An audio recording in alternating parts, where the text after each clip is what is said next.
Nako, aburido na naman ito si Tito Soto. Matapos talo ni Cayetano bilang isang Senate President, ito, kinumpara pa sila sa edukasyon. Ito, alamin natin kay Tiglao. Usap-usapan online ang social media post ni dating presidential spokesperson at kolumnistang si Rigoberto Tiglao matapos nitong ihambing ang educational background ni na Senate President Alan Peter Cayetano at dating Senate President Tito Soto sa gitna ng umiinit na tensyon sa Senado. Nako, ito na. Sa kanyang post, diretsahan niyang tinanong, drop out lang pala si Soto from Lyceum? Senate President? Kasunod nito, inilatag ni Tiglao ang academic background ni Cayetano. Dito po, sa katanungan ni Tiglao, ay parang kinumpara na niya. Ang galing nung dalawa. Pero mas magaling si Soto, di ba? Yung nakaraan, nung desisyon ng Korte Suprema, di ba? Pag nagsalita siya, parang mas magaling talaga siya. Oo, ang galing talaga niya. Ang galing niyang magpatawa.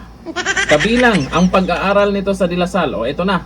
Kay Senator Cayetano. Pag-aaral sa De La Salle, Santiago, Sobel, University of the Philippines, Diliman, at Ateneo Law School kung saan nagtapos umano itong may honors at nakapasa sa bar exam noong 1998. Yan po si Senator Cayetano. Ang pinalitan niya, drop out di umano, pero mas magaling talaga.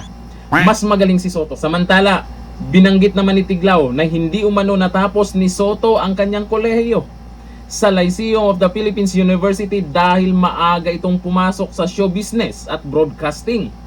Lumabas ang pahayag habang patuloy ang bangayan at pagkakahati sa Senado matapos ang dramatic leadership change na nagluklok kay Cayetano bilang bagong Senate President kapalit ni Soto. Kung Cayetano lang at Soto ang ikukumpara, malabo talaga na mas magaling itong si Soto. Sa katotohanan lang ha, kasi kung patawa lang, ay mas magaling itong si Soto talaga. Kasi si Cayetano naman, makikita naman natin yan. Sa mga nakasubaybay kay Cayetano kasi lagi naman nagla-live po yan sa kanyang page. Pagdating sa mga issue, eh makikita nyo naman kung paano magsalita si Senator Cayetano. Yung intindi, kung ano yung pagkaintindi niya sa batas. Eh alangan naman, mas makinig tayo doon kay Soto.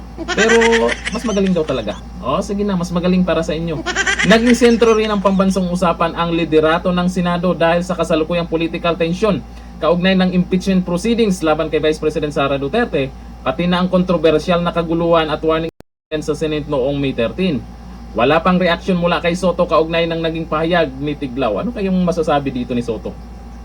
Manggigigil na naman yan. Magagalit na naman yan. Baka isisi na naman sa Duterte yan. Kasi itong si Tiglao, alam natin kung saan nakasuporta yan.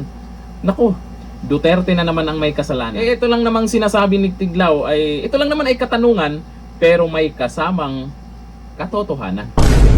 Ikinumpara kasi ng mga netizens ngayon tungkol dito sa bagong Senate President at dating Senate President. Ito tama lang itong ginawa ni Tiglao na ilabas yung background kung ano yung natapos ni Senator Cayetano at ano din ang natapos kung may natapos itong si Tito Soto. Hindi naman sa yan yung tinitingnan, pero yan din ang kailangan pagdating sa usapin ng batas. Para hindi pagtatawanan. Pansin nyo naman itong nakaraan. Nung si Tuta pa yung nandyan. Eh tama lang na mapalitan. At sana naman sa ibang mga senador dyan, isip-isip pag may time. Eh dapat suportahan nyo itong si Senator Cayetano. Alam nyo naman siguro dyan sa Senado kung sino talaga ang karapat-dapat na magiging leader dyan. Ngayon, pagkakataon na para ibalik sa Senado ang respeto ng mga tao.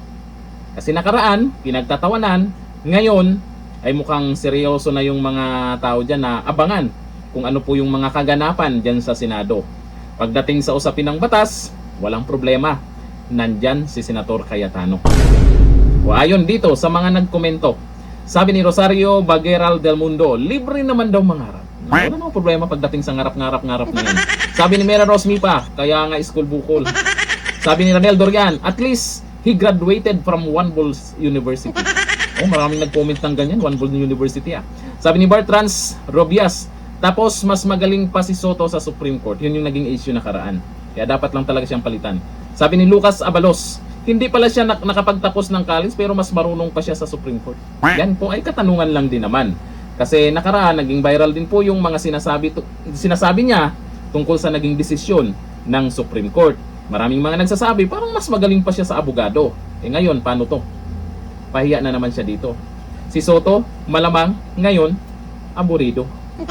Hanggang dito lang, thank you. Bye-bye.